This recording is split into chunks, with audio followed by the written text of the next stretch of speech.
Ang talong, baw.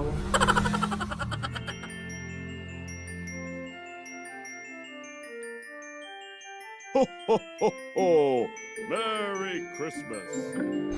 Hi mga yan! So ito, talong naman ang ating ima-magic for today at gagawin natin siyang tortang talong. So yan po, na-boil na po ang ating mga talong mga yad. So ang next step ay i-mash nyo lang po just like this. Hindi ko po alam kung ano pong tawag nito, but yun po, kamukha po nito mga yads.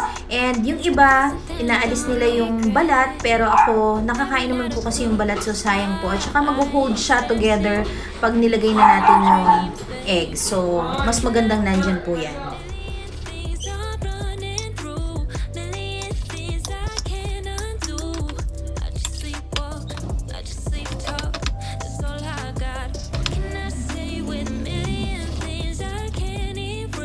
Ayan, so ganito po yung kalalabasan niya mga yads.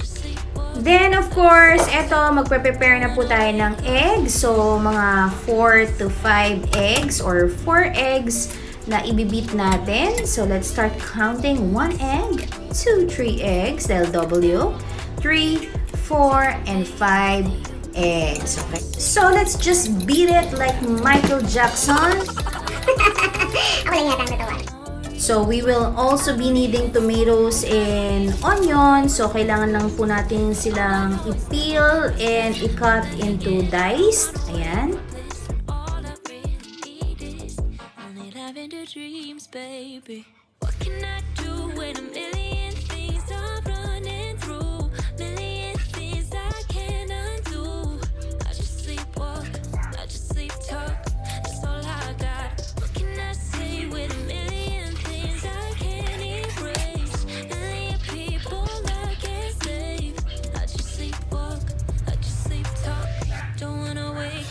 And then, pwede na natin ihalo dun sa beaten eggs natin. Okay? So, yung diced onion and diced tomato, let's dump it either into the beaten eggs. Okay? Tapos, i-beat din po natin sila all together. Then, lagyan na po natin ng salt and pepper. Alam niyo na po yan. Matanda na kayo.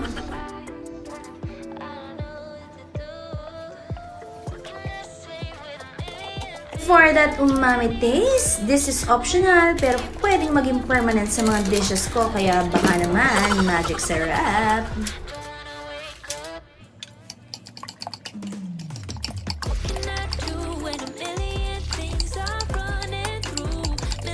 Okay, so let's start mga yan. So alam ko basic lang naman tong gagawin natin kaya watch and learn na lang po kayo mga yan. Okay?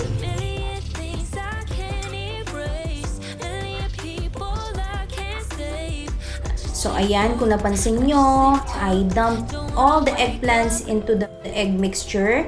So, ganyan po yung itsura niya mga yads para pumasok yung egg. And then, once na okay na, pwede na po natin ilagay sa pan just like this. Then, syempre, hindi perfect mga yads na hindi proportion yung mga pagkakalagay ng mga onions at saka tomato. So, pwede kang kumuha ng isang ladle para ikaw na ang maglagay ng mixture doon sa eggplant.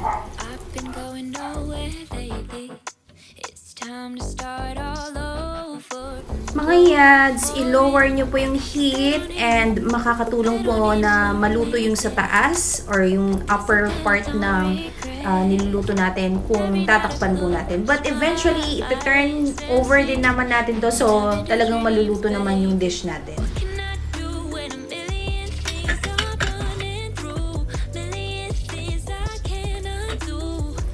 So, ayan mga yan. So, luto na po yung side ng egg. So, indication na po yan na luto na yung sa baba. So, diskarte na po natin yan kung paano natin i-flip just because nagkadikit-dikit na po siya. So, alam naman po natin nangyayari yan, ano?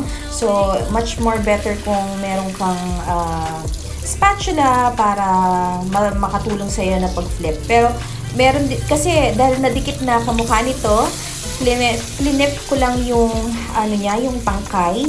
So yan. So mas napadali yung pagbabaliktad ko just like so.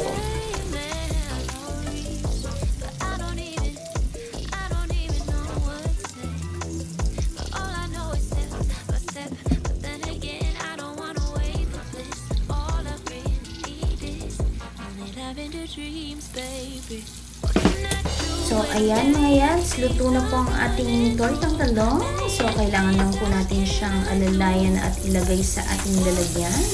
Ayan, perfect. Okay? So, muntik pang nasira. So, alalayan po mga yads para maganda ang presentation.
Ayan, luto na po ang ating tortang talong.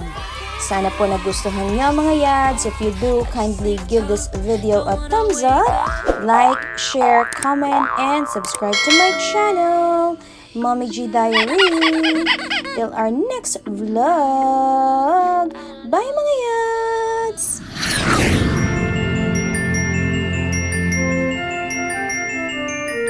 Ho, ho, ho, ho! Merry Christmas!